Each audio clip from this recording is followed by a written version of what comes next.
Hi, fifth graders. Welcome back for another Read Aloud from Tuck Everlasting. Last time we found out the secret the Tucks have been keeping, and most likely the thing that the man in the yellow suit has been trying to figure out. All right, let's go ahead and read chapters 8 and 9. Winnie did not believe in fairy tales. She had never longed for a magic wand, did not expect to marry a prince, and was scornful, most of the time, of her grandmother's elves.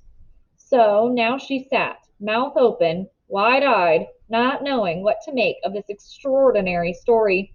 It couldn't, not a bit of it, be true.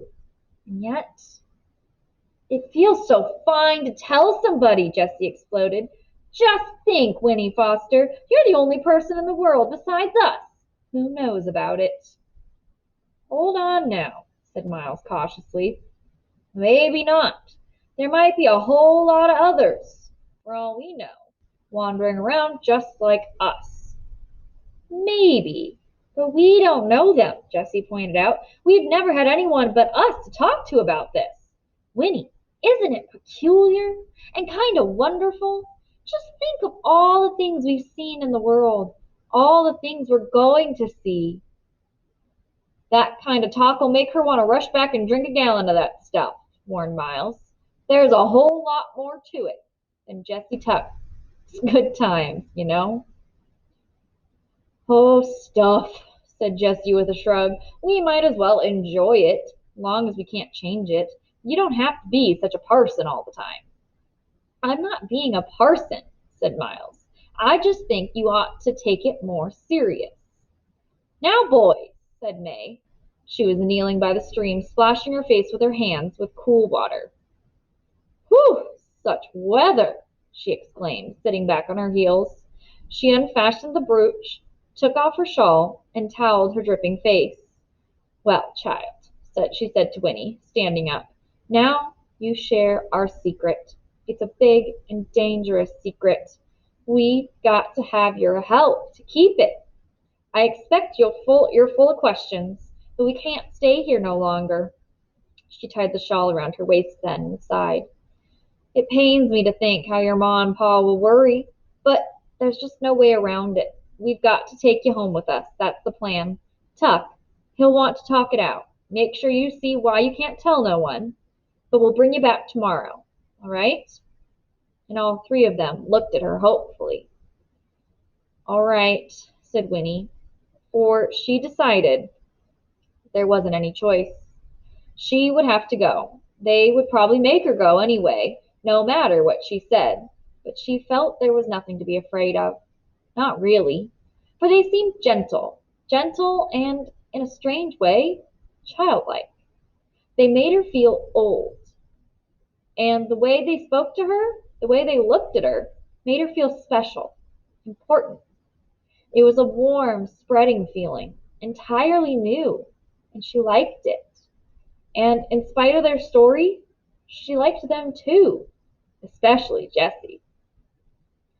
But it was Miles who took her hand and said, It's really fine to have you along, even if it's only for a day or two. Then Jessie gave a great whoop and leapt into the stream, splashing mightily. What did you bring for breakfast, Ma? He cried. We can eat on the way, can't we? I'm starving. So, with the sun riding high now in the sky, they started off again, noisy in the August stillness, eating bread and cheese. Jessie sang funny old songs in a loud voice and swung like a monkey from the branches of trees, showing off shamelessly for Winnie, calling to her, Hey, Winnie Foster, watch me. Look what I can do. And Winnie, laughing at him, lost the last of her alarm. They were friends, her friends. She was running away after all, but not alone. Closing the gate on her oldest fears, as she had closed the gate of her own fenced yard, she discovered the wings she'd always wished she'd had. And all at once she was elated. Where were the terrors she'd been told she should expect? She could not recognize them anywhere.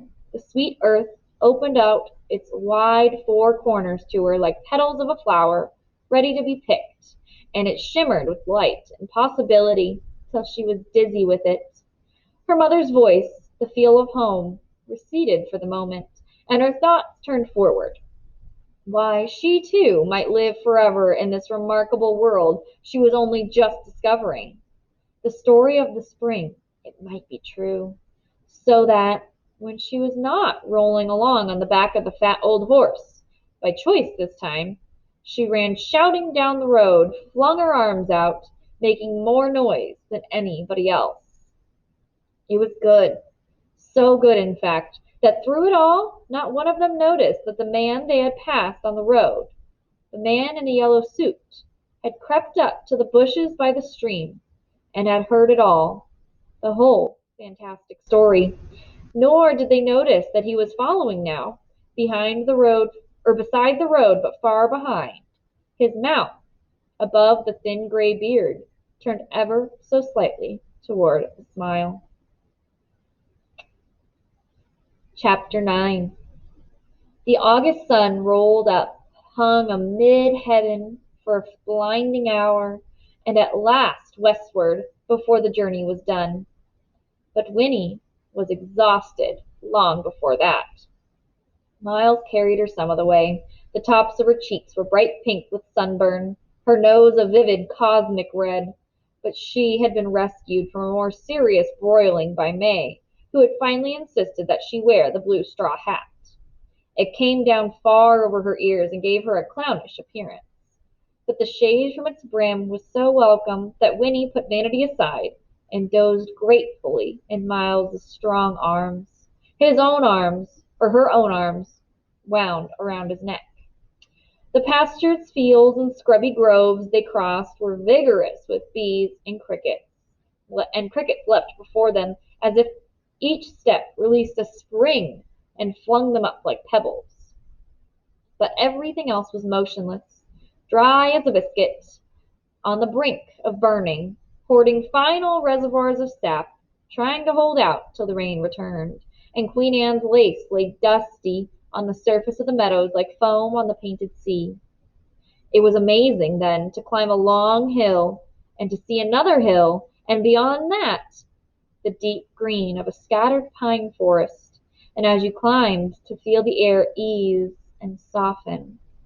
Winnie revived, sniffing, and was able to ride the horse again, perched behind May, and to her oft-repeated question, "Are we almost there?" the welcome answer came at last. Only a few more minutes now.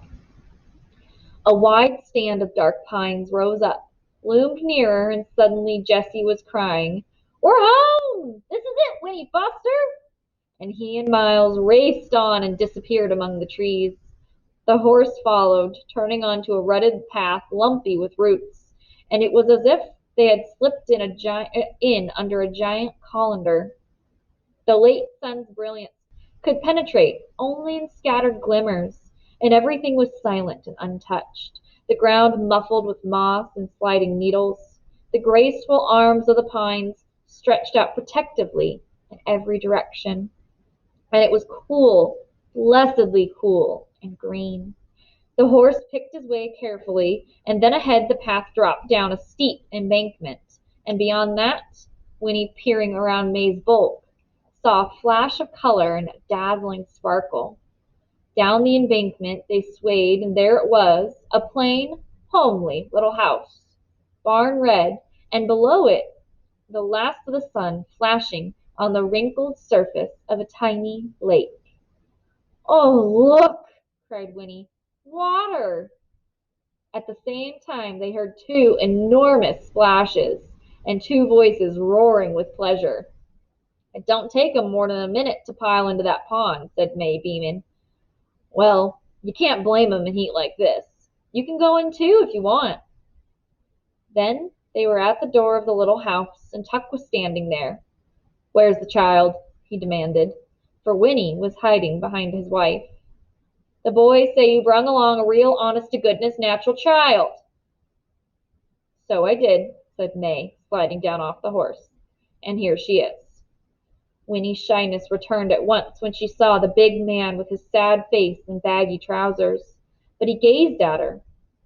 The warm, pleasing feeling spread through her again. for Tuck's head tilted to one side. His eyes went soft, and the gentlest smile in the world displaced the melancholy creases on his cheeks. He reached up to lift her from the horse's back, and he said, "There's just no words to tell you how happy I am to see you. It's the finest thing that's happened in—" He interrupted himself, setting Winnie on the ground, and turned to May. "Does she know?" "Course she knows," said May. "That's why I brung her back. Winnie, here's my husband, Angus Tuck. Tuck, meet Winnie Foster." "How do you do, Winnie Foster?" said Tuck, shaking Winnie's hand rather solemnly. "Well, then." He straightened and peered down at her, and Winnie, looking back into his face, saw an expression there that made her feel like an unexpected present, wrapped in pretty paper and tied with ribbons, in spite of May's blue hat, which still enveloped her head. "Well, then," Tuck repeated, "seeing you now, I'll go on and say that this is the finest thing that's happened in at least 80 years. And that is the end of our read aloud for today. So Winnie has made it to the Tuck's house, which is now we know the house that is on the cover of the book. Stay tuned for our next read aloud of Tuck Everlasting, and be sure to check out the chapter responses in Google Classroom.